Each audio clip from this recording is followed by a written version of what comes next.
Kabahan na ang NBA dahil porsigido si Kai Sotto na makapaglaro sa NBA. At isa sa mga tinutukan nating player ay si Bruno Fernando ng Atlanta Hawks na nakaabot ng NBA. I mean, malaki talaga ang chance ni Kai Sotto sa NBA. And this is Ginulat ang Mundo 2.0.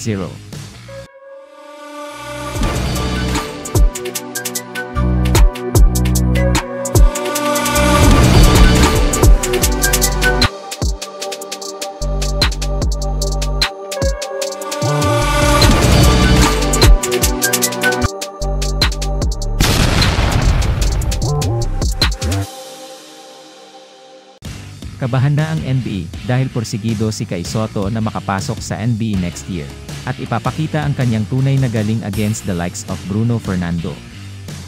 Nakakatapat na ni Kai Sotto si Bruno Fernando in the last FIBA World Cup, pero playing injured pa noon si Kai Sotto, at hindi ito magiging basehan kung kakasaba si Kai Sotto sa mga NBA players. Nagmukhang tamad tuloy si Kai Sotto versus Bruno Fernando, pero alam natin na ito ay dahil sa back injury ni Kai Sotto.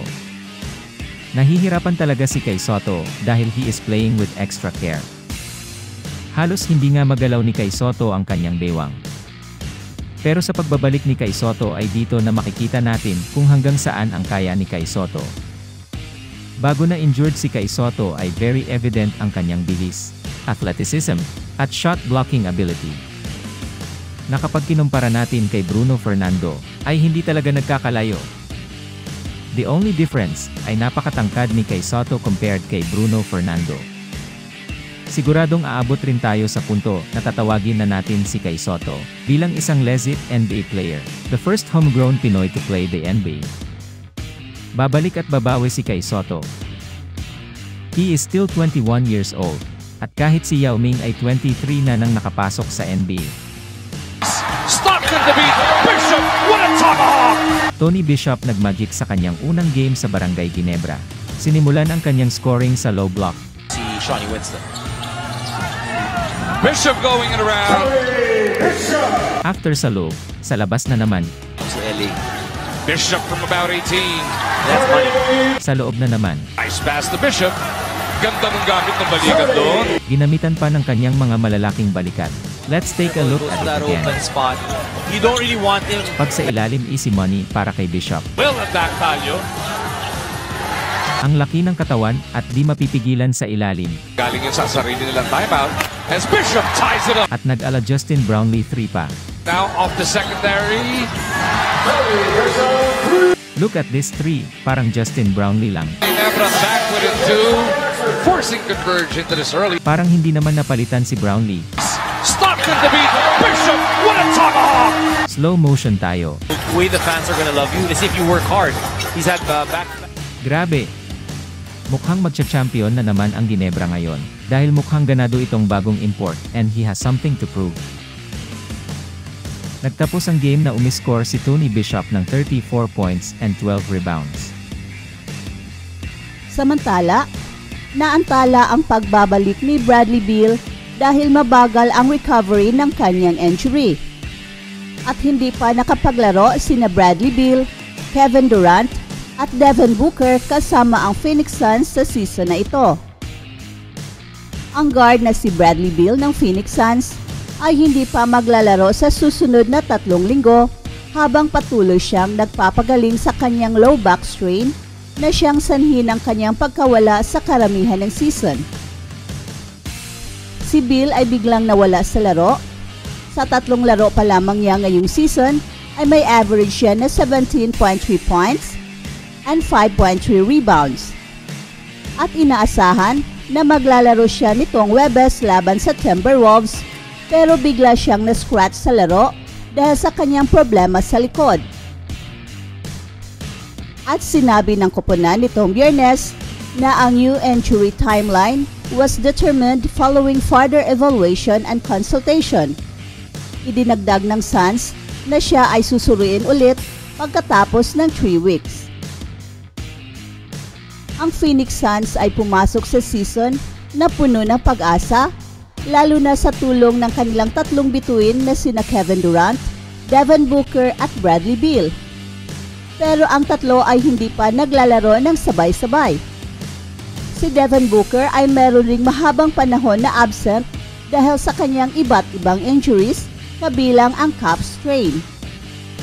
At ang Phoenix Suns ay may 5-6 na record ngayong season, papasok sa laro laban ng Utah Jazz. At si Isaiah Joe ay nakakuha ng perfect 7 for 7 on triples para sa OKC Thunder. Si Isaiah Joe ay 7 of 7 from the 3-point range at nagdala ng kanyang season high na 23 points, habang si Shai Gilgeous-Alexander ay nagdala ng 24 points and 7 assists. At ang Oklahoma City Thunder ay nagpadala sa Golden State Warriors sa kanilang ikalimang sunod-sunod na talo sa pamamagitan ng 128-109 na panalo nitong Biyernes. At nagdagdag si Josh Giddey ng 19 points at ang rookie na si Chet Holmgren ay nagtala ng 13 points and 10 rebounds sa kanyang ika-4 na double-double upang tulungan ang Oklahoma City sa kanilang ikalimang panalo sa 6 na laro.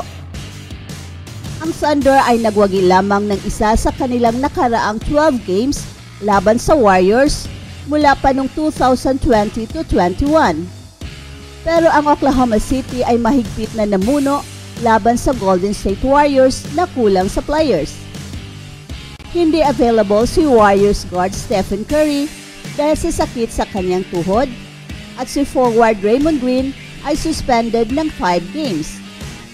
At lumabas sa laro si guard Gary Payton II dahil sa sprain sa kanyang left ankle sa second quarter. At ayon sa koponan, negatibo naman ang resulta ng X-ray kay Payton.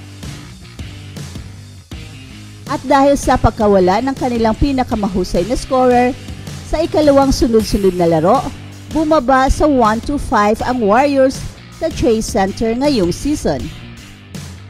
Ang kakulangan ni Draymond Green ay pinakaramdam sa depensa ng koponan, kaya naman nagtala ang Oklahoma City ng 39-24 na lamang matapos ang first quarter. Nakalamang ang Thunder ng 34-24 laban sa Warriors sa fourth quarter upang masiguro ang panalo. At pinangunahan ni Jonathan Kuminga ang Golden State Warriors sa kanyang 21 points na nag-start bilang kapalit ni Green. Isa siya sa 7 Warriors players na nagtala ng double figures, pero 5 points lang ang nakuha ni Klay Thompson sa 1 of 10 shooting from the field. At si Guy Santos, ang second round draft pick ng Golden State Warriors noong 2022, ay nag-debut sa NBA sa fourth quarter. Naglaro ng 4 na minuto at kumuha ng 3 rebounds. Si Santos ay ang ikatlong Brazilian-born player na naglaro para sa Golden State Warriors.